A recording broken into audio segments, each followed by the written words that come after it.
Il observait depuis la voiture, observateur silencieux de sa propre destruction. L'homme, grand et d'une beauté agaçante, se penchait dans sa main, prenant son visage entre ses mains. Et puis c'est arrivé.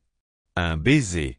Pas un baiser rapide, mais un baiser long et passionné qui évoquait des moments volés et des promesses murmurées. Sa femme, sa Claire, s'écarta, un sourire aux lèvres.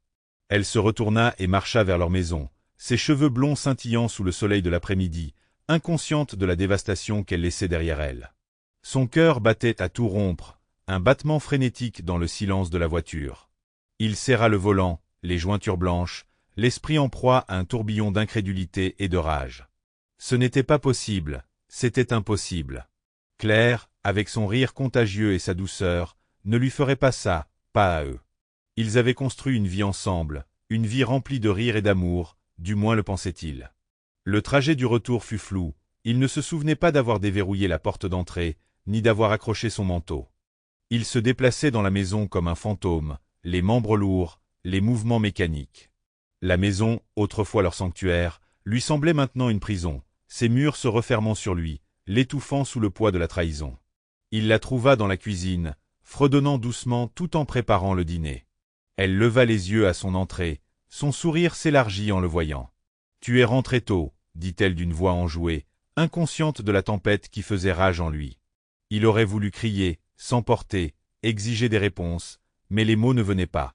Il resta planté là, le silence chargé d'accusations, son sourire vacillant, remplacé par un air inquiet. « Tout va bien » demanda-t-elle. « Tout va bien » parvint-il à articuler d'une voix rauque. Il passa les jours suivants dans un brouillard de colère et de désespoir, dormant à peine, mangeant à peine, l'image du baiser tournant en boucle dans son esprit, rappel constant de sa trahison. Il l'observa, l'étudia, cherchant un signe de culpabilité, une lueur de remords. Mais rien ne se passait. Elle vaquait à ses occupations comme si de rien n'était, ses sourires toujours aussi éclatants, son rire aussi insouciant. L'absence de remords alimentait sa colère, la transformant en une détermination froide et dure. Il ne se laisserait pas berner, il ne la laisserait pas s'en tirer comme ça.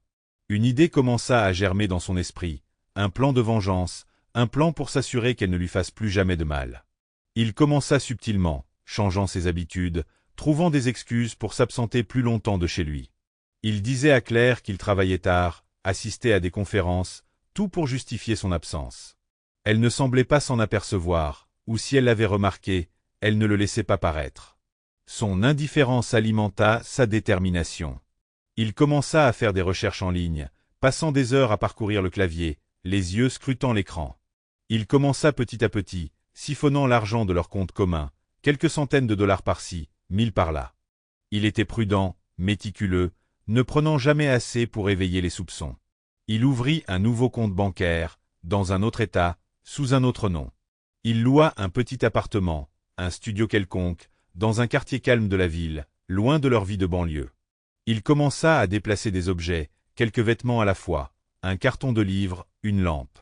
Il dit à Claire qu'il les donnait à une association caritative, se débarrassant du désordre. Elle hocha la tête, l'attention rivée sur son téléphone, son indifférence palpable. Il ressentit une vague de satisfaction, un sentiment de victoire tordue.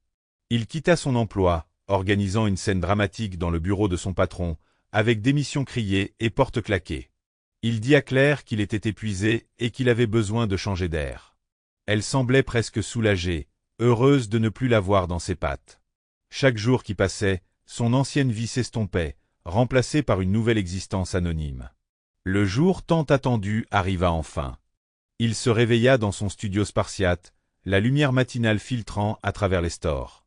Il sentit une bouffée d'impatience, un frisson d'excitation parcourir ses veines. Aujourd'hui était le jour où il exécuterait la dernière étape de son plan. Il accomplissait les gestes machinalement, douche, rasage, habillage. Il prenait son petit déjeuner dans un bistrot en bas de la rue, l'esprit déjà rivé à la soirée. Il passait la journée à marcher, parcourant des kilomètres entre lui et son ancienne vie. À la tombée de la nuit, il se dirigea vers un bar près de son ancienne maison, un endroit que Claire et lui fréquentaient au début de leur relation. Il s'assit au bar, sirotant une bière, en surveillant la porte. Il n'eut pas à attendre longtemps. Claire entra, le bras croisé de l'homme du parc. Il les observa rire et discuter, leurs têtes rapprochées, leur langage corporel criant leur intimité. Il ressentit une pointe de jalousie, une lueur d'ancienne douleur, mais elle fut vite remplacée par une satisfaction froide, comme prévu. Il appela la police le lendemain matin, la voix tremblante d'une inquiétude feinte. Il signala la disparition de Claire, décrivit son apparence et mentionna l'homme avec qui elle avait été. Il leur parla de son comportement étrange récent, de son manque de communication et de ses disparitions soudaines. Il en a rajouté, le mari inquiet, désespéré du retour de sa femme saine et sauve. La police a bien sûr enquêté, mais n'a rien trouvé. La disparition de Claire est restée un mystère, une nouvelle disparition dans une ville de plusieurs millions d'habitants. Il regardait les informations, voyait son propre visage à la télévision, le cœur lourd d'un mélange de culpabilité et de soulagement.